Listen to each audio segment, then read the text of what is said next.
बहुत समय पहले की बात है। एक छोटे से गांव में राधा नाम की एक लड़की रहती थी। उसकी आंखों में सपने और दिल में अनगिनत ख्वाब थे। वह साधारण सी दिखने वाली लड़की थी, लेकिन उसके मन की कोमलता और चेहरे की मासूमियत उसे औरों से अलग बनाती थी। गांव के हर कोई उसकी अच्छाई और सच्चाई का सम्मान करता था। राधा का परिवार बहुत अमीर नहीं था, लेकिन उनके दिलों में बहुत सारा प्यार और एक दूसरे के प्रति सम्मान था। इसी गांव में कृष्ण नाम का एक युवक भी था। वह गांव के सबसे लोकप्रिय व्यक्तियों में से एक था। उसका स्वभाव हंसमुख और मिलनसार था।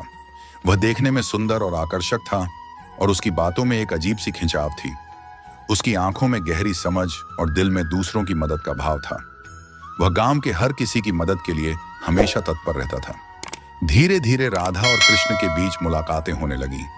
पहले तो वे दोनों एक दूसरे को दूर से देखते थे, फिर समय के साथ उनकी बातें भी शुरू हो गईं। उनके बीच एक ऐसी समझ बन गई थी जो शब्दों की मोहताज नहीं थी। राधा का मन कृष्ण की ओर खींचने लगा था और कृष्ण के दिल में भी राधा के प्रति एक विशेष जगह बनने लगी थी। दोनों का यह रिश्ता धीरे धीरे दोस्ती से प्रेम की ओर बढ़ रहा था।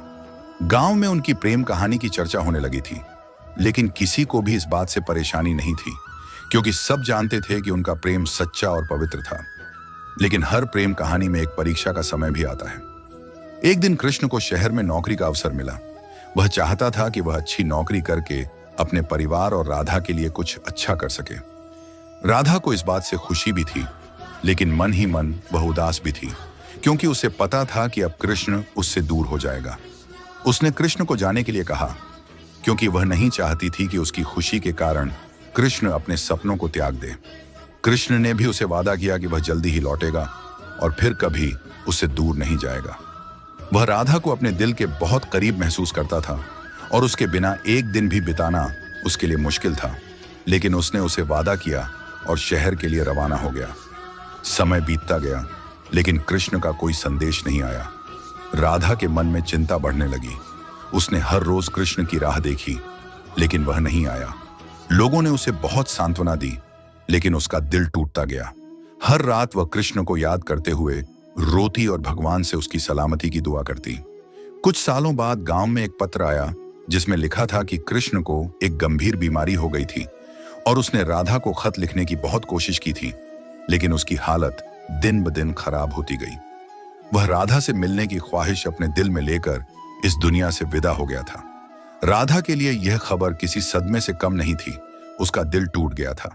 उसने कृष्ण के प्रेम को अपने दिल में हमेशा के लिए संजो लिया और उसकी याद में अकेले ही अपना जीवन बिताने का निर्णय लिया। उसने कृष्ण के प्यार को ही अपना जीवन बना लिया और हर पल उसके साथ बिताए हुए पलों को याद करती रही। राधा ने कभी किसी और से शादी नहीं की और गांव में ही रही। उसने कृष्ण के प्यार को अमर कर दिया और उसके बिना भी जीने की कोशिश करती रही। कहते हैं कि राधा और कृष्ण का प्रेम अमर था। राधा का प्रेम सच्चा और निस्वार्थ था, जो आज भी लोगों के दिलों में बसता है। गांव के लोग आज भी उनकी प्रेम कहानी सुनाते हैं और उनकी याद में हर साल एक मेले का आयोजन करते हैं, ताकि उनकी प्रेम कहानी हमेशा जीवित रहे और लोगों को सच्चे प्रेम की प्रेरणा देती रहे। राधा और कृष्ण की कहानी हमें यह सिखाती है कि सच्चा प्यार दूरियों, परिस्थितियों और समय से नहीं डरता। सच्चे प्रेम में त्याग, इंतजार और वफादारी होती है, और यही कारण है कि राधा कृष्ण की प्रेम कथा आज भी अमर है। वीडियो पसंद आए तो लाइक और सब्सक्राइब करें।